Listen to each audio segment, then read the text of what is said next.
ഒരു പ്രൊഫസർ തിരിച്ച് നാട്ടിലേക്ക് വരുന്നു എന്ന് കേട്ടിട്ട് പേടിച്ച് വിറച്ചിരിക്കുകയാണ് നമ്മളുടെ ഡബിൾ എ റഹീം. റഹീമൊക്കെ ഇങ്ങനെ ഭയക്കണമെങ്കിൽ ആ പ്രൊഫസർ നിസ്സാരക്കാരിയല്ലല്ലോ.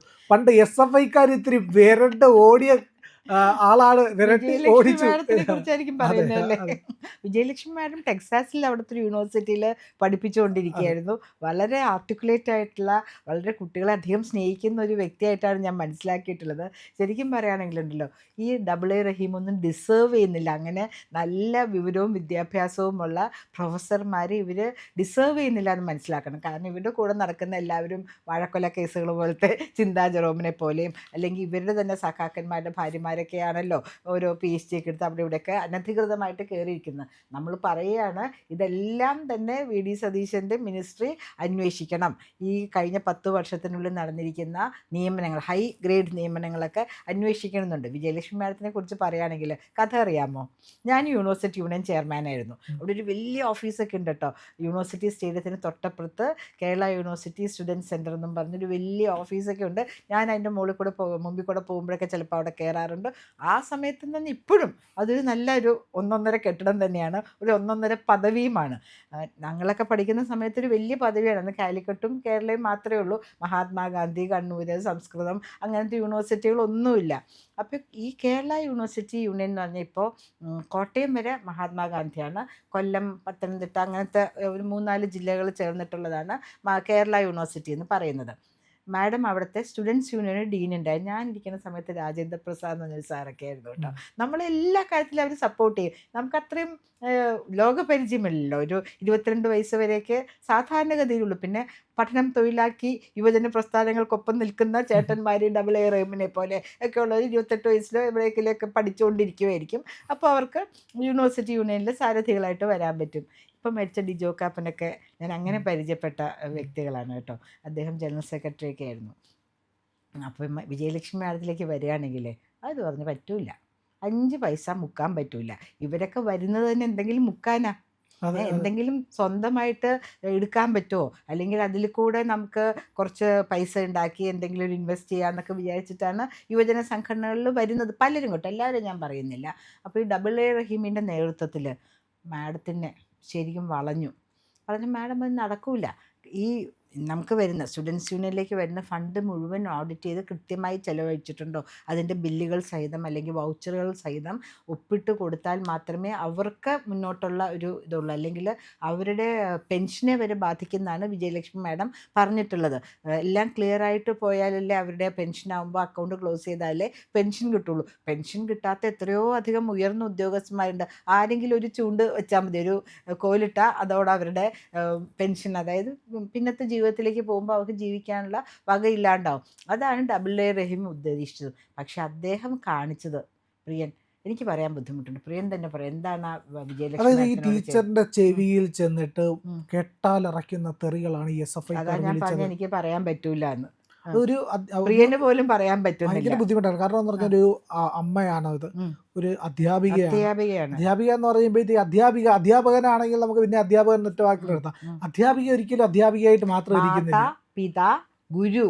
അതെ അത് കഴിഞ്ഞ് നമ്മുടെ സംസ്കൃതിയിൽ ദൈവം പോലും വരുന്നുള്ളൂ അല്ലേ? അതെ അതെ മാതാവും പിതാവും കഴിഞ്ഞാൽ അതൊരു സങ്കല്പം, ഒറ്റ വേറൊരു യൂണിറ്റ് കാര്യം കൊണ്ടുണ്ട്, സങ്കല്പം. മാതാവും പിതാവും ഗുരുവും ചേരുന്നതാണ് ദൈവം എന്ന് കൂടെ പറയുന്നത്. അങ്ങനെയും പറയാം. അതെ പക്ഷേ ഗുരുവിൻ്റെ സ്ഥാനം എന്ന് പറഞ്ഞാൽ വിദ്യ അഭ്യസിച്ചു കൊടുക്കുന്നതാണ്, ആഭാസിയാക്കുന്നതല്ല. വിദ്യാഭ്യാസം എന്ന് പറഞ്ഞാൽ ആ വിദ്യയിൽ കൂടെ ഒരു അഭ്യാസം നേടിയെടുത്ത് അതിൽ ഉയർന്ന നിലയിലേക്ക് വരിക എന്നുകൂടെ നമുക്ക് വിവക്ഷിക്കാം അല്ലേ? പക്ഷേ ഡബിൾ എ റഹീം എന്നൊക്കെ പറയുന്ന ആൾക്കാർ വിജയലക്ഷ്മി മാഡത്തിനോട് ചെയ്തത് ഒരിക്കലും പൊറുക്കാനോ മറക്കാനോ ആവാത്ത നിന്ദയാണ്, ഗുരുനിന്ദയാണ് അല്ലേ? അവർ പലപ്പോഴും വന്ന് പറയുന്നുണ്ട്, എനിക്ക് ഇവിടുത്തെ സംസ്കൃതിയിൽ നിന്ന് രക്ഷപ്പെടണമെന്ന് തോന്നിയിട്ടാണ്, ഇതിൽ നിന്നൊക്കെ മനസ്സിനൊരു രക്ഷ നേടണമെന്ന് വിചാരിച്ചിട്ടാണ് ആരുമില്ലാത്ത വേറൊരു സംസ്കൃതിയിലേക്ക് പോകാനായിട്ട് അവർ തീരുമാനിച്ച് ടെക്സാസിൽ വളരെ നല്ല നിലയിൽ നല്ലൊരു യൂണിവേഴ്സിറ്റിയിൽ അവർ പഠിപ്പിച്ചു. കുട്ടികൾക്കൊക്കെ പ്രിയപ്പെട്ട ഒരു അധ്യാപികയായിരുന്നു. അവരുടെ ലാംഗ്വേജ് തമിഴായിരുന്നു, ഓർക്കുന്നുണ്ടോ? തമിഴ് ബാക്ക്ഗ്രൗണ്ടിൽ നിന്ന് വന്ന് തമിഴിൽ PhD എടുത്ത ഒരു അധ്യാപികയായിരുന്നു വിജയലക്ഷ്മി മാഡം അല്ലേ? പക്ഷേ ഇവരുടെ കണ്ണിൽ ഒരു കരടായിപ്പോയി. കാരണം ഒന്നിലും നേരില്ലാത്ത ഒന്നിലും ഇവർ ഒപ്പുവയ്ക്കില്ല. മാത്രമല്ല കുട്ടികളെ ഉപദേശിക്കുകയും ചെയ്യും. ഇവർക്ക് സഹിക്കാൻ പറ്റുമോ? ഞങ്ങൾക്കെല്ലാം അറിയാം.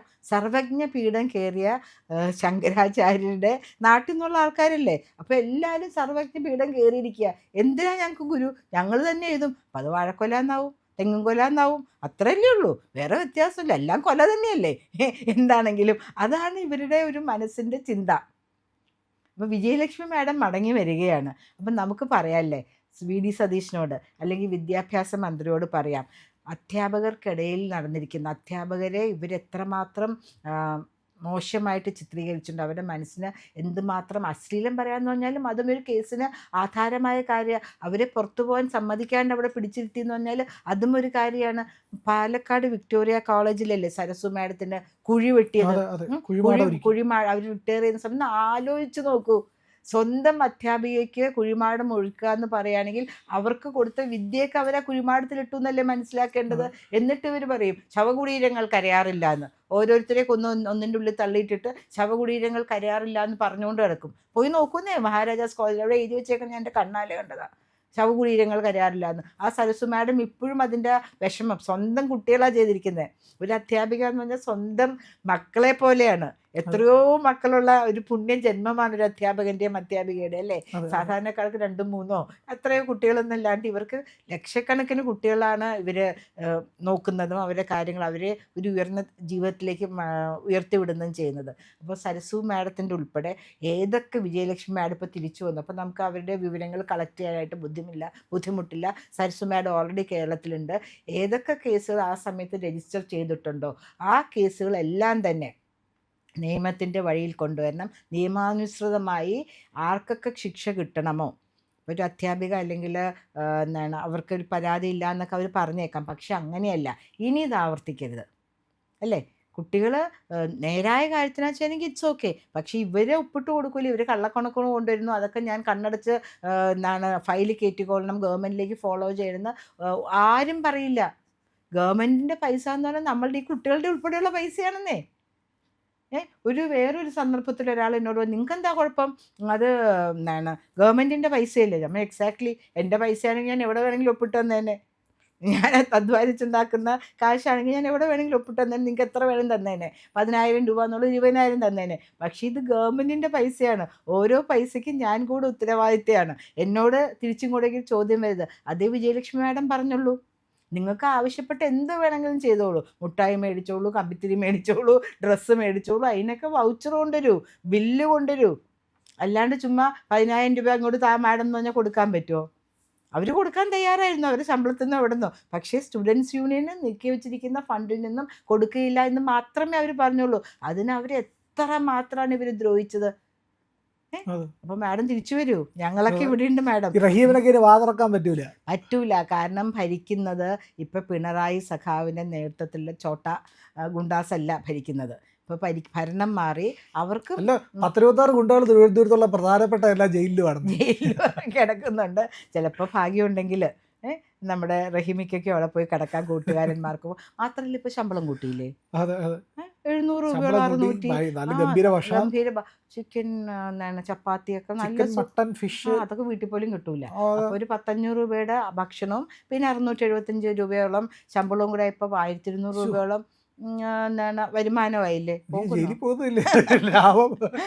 തമാശ നിർത്തിയിട്ട് പറയാം, ഈ കേസുകളൊക്കെ അധ്യാപകന്മാർക്കെതിരെ മഹാരാഷ്ട്രയിലൊക്കെ ഉണ്ട് ഇഷ്ടമല്ല. പല കോളേജിലും മിക്ക കോളേജുകളിലും ഇങ്ങനത്തെ ധാരാളം ദുരവസ്ഥ നേരിട്ട അധ്യാപകരുണ്ടാവും. ഒരു പേര് വെളിപ്പെടുത്താണ്ട് അവരെ അയക്കട്ടെ, ഇന്ന കോളേജിൽ ഇന്ന സമയത്ത് ഇന്ന സംഭവം ഉണ്ടായി എന്ന് പറഞ്ഞാൽ അയക്കട്ടേന്നേ.